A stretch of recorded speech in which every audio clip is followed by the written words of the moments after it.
ओम श्री विष्णवे नमः।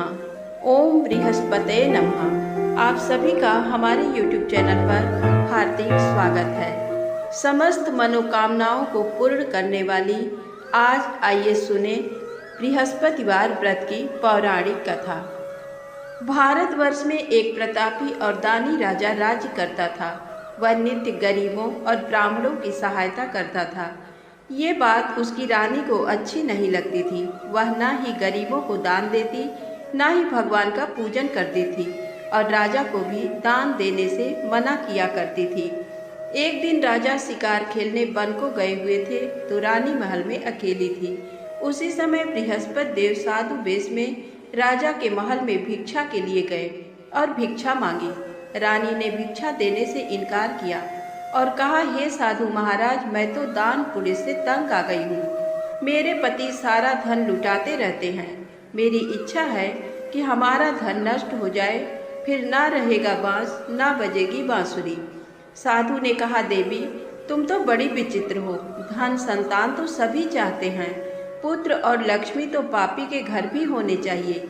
यदि तुम्हारे पास अधिक धन है तो भूखों को भोजन दो, प्यासों के लिए प्याऊ बनवाओ, मुसाफिरों के लिए धर्मशालाएं खुलवाओ। जो निर्धन अपनी कुंवारी कन्याओं का विवाह नहीं कर सकते उनका विवाह करा दो। ऐसे और कई काम हैं जिनके करने से तुम्हारा यश लोक और परलोक में फैलेगा। परंतु रानी पर उपदेश का कोई प्रभाव न पड़ा। वह बोली, महाराज आप मुझे कुछ ना समझाएं। मैं ऐसा धन नहीं चाहती जो हर जगह बांटती फिरूं। साधु ने उत्तर दिया, यदि तुम्हारी ऐसी इच्छा है तो तथास्तु। तुम ऐसा करना कि बृहस्पतिवार को घर लीप कर पीली मिट्टी से अपना सिर धोकर स्नान करना, भट्ठी चढ़ाकर कपड़े धोना। ऐसा करने से आपका सारा धन नष्ट हो जाएगा। इतना कहकर वह साधु महाराज वहां से अलोप हो गए। साधु के अनुसार कई बातों को पूरा करते हुए रानी को केवल 3 बृहस्पतिवार ही बीते थे कि उसकी समस्त धन संपत्ति नष्ट हो गई। भोजन के लिए राजा का परिवार तरसने लगा। तब एक दिन राजा ने रानी से बोला कि हे रानी, तुम यहीं रहो, मैं दूसरे देश को जाता हूँ, क्योंकि यहाँ पर सभी लोग मुझे जानते हैं, इसलिए मैं कोई छोटा कार्य नहीं कर सकता। ऐसा कहकर राजा परदेश चला गया। वहाँ वह जंगल से लकड़ी काट कर लाता और शहर में बेचता। इस तरह वह अपना जीवन व्यतीत करने लगा। इधर राजा के परदेश जाते ही रानी और दासी दुखी रहने लगी। एक बार जब रानी और दासी को 7 दिन तक बिना भोजन के रहना पड़ा तो रानी ने अपनी दासी से कहा, हे दासी, पास ही के नगर में मेरी बहन रहती है, वह बड़ी धनवान है। तू उसके पास जा और कुछ ले आ, ताकि थोड़ी बहुत गुजर बसर हो जाए। दासी रानी की बहन के पास गई। उस दिन गुरुवार था और रानी की बहन उस समय बृहस्पतिवार व्रत की कथा सुन रही थी। दासी ने रानी की बहन को अपनी रानी का संदेश दिया, लेकिन रानी की बड़ी बहन कोई उत्तर नहीं दिया। जब दासी को रानी की बहन से कोई उत्तर नहीं मिला तो वह बहुत दुखी हुई और उसे क्रोध भी आया। दासी ने वापस आकर रानी को सारी बात बता दी। सुनकर रानी ने अपने भाग्य को कोसा। उधर रानी की बहन ने सोचा कि मेरी बहन की दासी आई थी, परंतु मैं उससे नहीं बोली, इससे वह बहुत दुखी हुई होगी। कथा सुनकर और पूजन समाप्त करके वह अपनी बहन के घर आई और कहने लगी, हे बहन, मैं बृहस्पतिवार का व्रत कर रही थी। तुम्हारी दासी मेरे घर आई थी, परंतु जब तक कथा होती है तब तक ना तो उठते हैं और ना ही बोलते हैं, इसलिए मैं नहीं बोली। कहो दासी, क्यों गई थी? रानी बोली, बहन तुमसे क्या छिपाऊं, हमारे घर में खाने तक को अनाज नहीं था। ऐसा कहते कहते रानी की आंखें भर आई।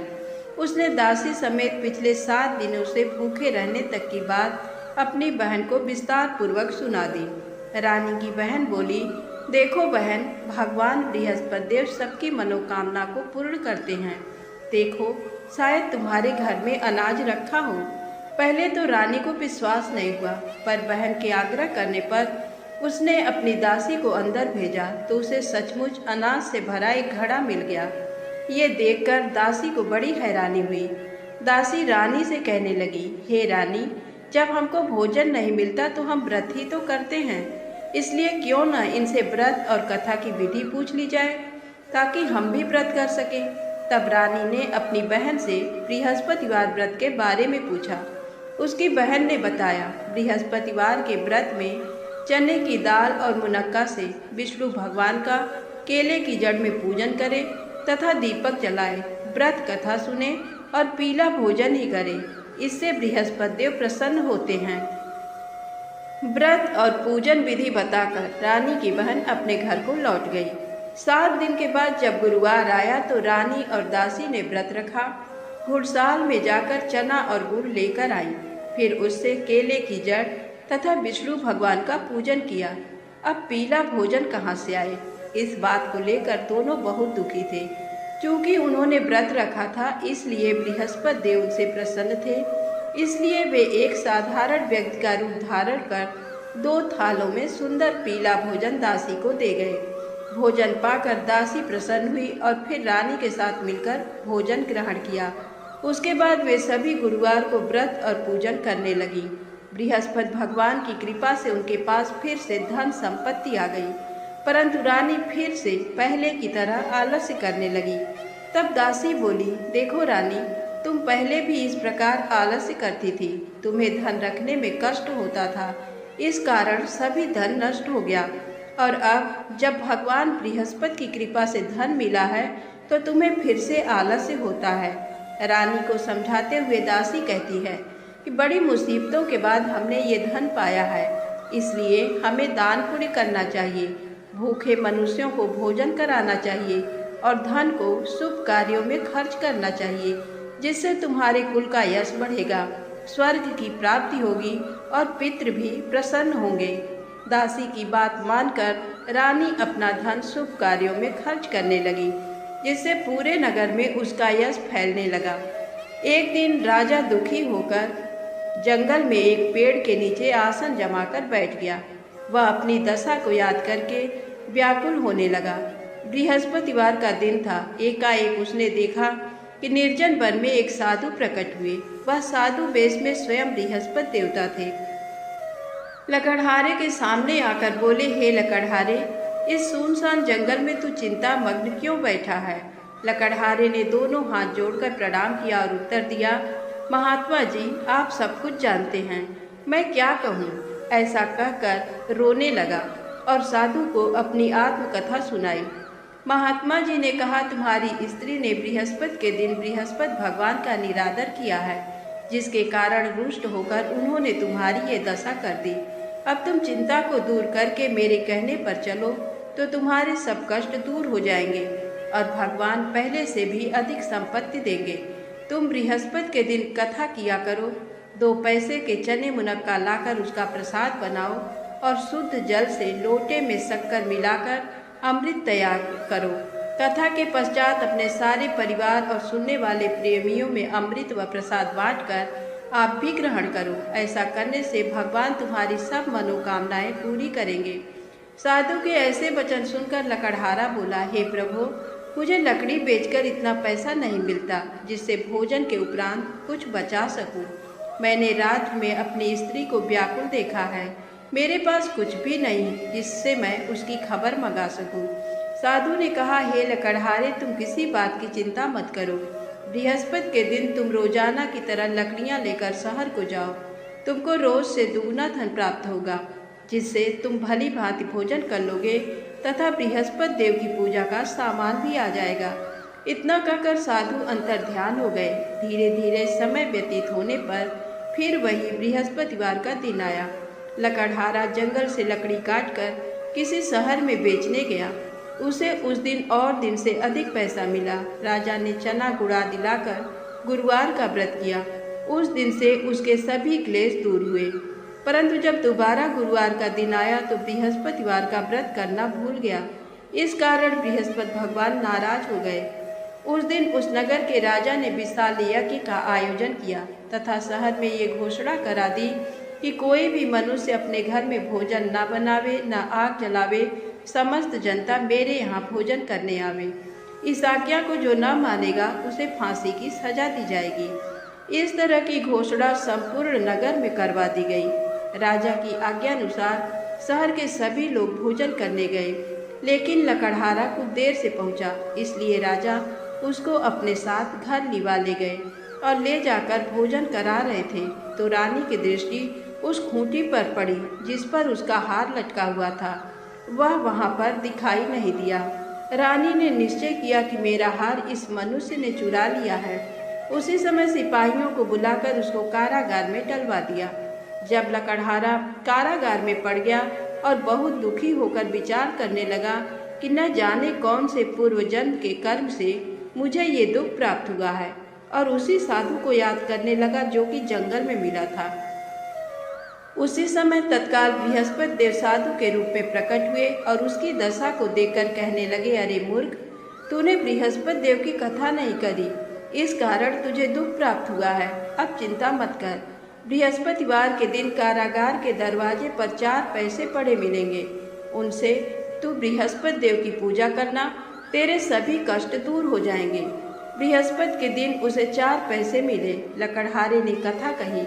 उसी रात्रि को बृहस्पति देव ने उस नगर के राजा को स्वप्न में कहा, हे राजा, तुमने जिस आदमी को कारागार में बंद कर दिया है वह निर्दोष है, वह राजा है, उसे छोड़ देना। रानी का हार उसी खूंटी पर लटका है। अगर तू ऐसा नहीं करेगा तो मैं तेरे राज्य को नष्ट कर दूंगा। इस तरह रात्रि के स्वप्न को देखकर राजा प्रातःकाल उठा और खूंटी पर हार देखकर लकड़हारे को बुलाकर क्षमा मांगी तथा लकड़हारे को योग्य सुंदर वस्त्र आभूषण देकर विदा कर दिया। बृहस्पति देव की आज्ञा अनुसार लकड़हारा अपने नगर को चल दिया। राजा जब अपने नगर के निकट पहुंचा तो उसे बड़ा आश्चर्य हुआ। नगर में पहले से अधिक बाग, तालाब, कुएं तथा बहुत सी धर्मशाला, मंदिर आदि बन गए हैं।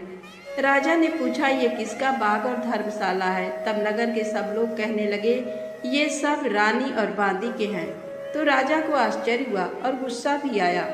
जब रानी ने ये खबर सुनी कि राजा आ रहे हैं तो उन्होंने बांदी से कहा कि हे दासी, देख, राजा हमको कितनी बुरी हालत में छोड़ गए थे। हमारी ऐसी हालत देखकर वह लौट न जाए, इसलिए तू दरवाजे पर खड़ी हो जा। आज्ञानुसार दासी दरवाजे पर खड़ी हो गई। राजा आए तो उन्हें अपने साथ लिवा लाई। तब राजा ने क्रोध करके अपनी रानी से पूछा कि ये धन तुम्हें कैसे प्राप्त हुआ? तब उन्होंने कहा, हमें ये धन बृहस्पति देव के इस व्रत के प्रभाव से प्राप्त हुआ है। राजा ने निश्चय किया कि 7 रोज बाद तो सभी बृहस्पति देव का पूजन करते हैं, परंतु मैं प्रतिदिन दिन में 3 बार कहानी तथा रोज व्रत किया करूँगा। अब हर समय राजा के दुपट्टे में चने की दाल बंधी रहती तथा दिन में 3 बार कहानी कहता। एक रोज राजा ने विचार किया कि चलो अपनी बहन के यहाँ हो आवे। इस तरह निश्चय कर राजा घोड़े पर सवार हो अपनी बहन के यहाँ को चलने लगा। मार्ग में उसने देखा कि कुछ आदमी को एक मुर्दे को लिए जा रहे हैं।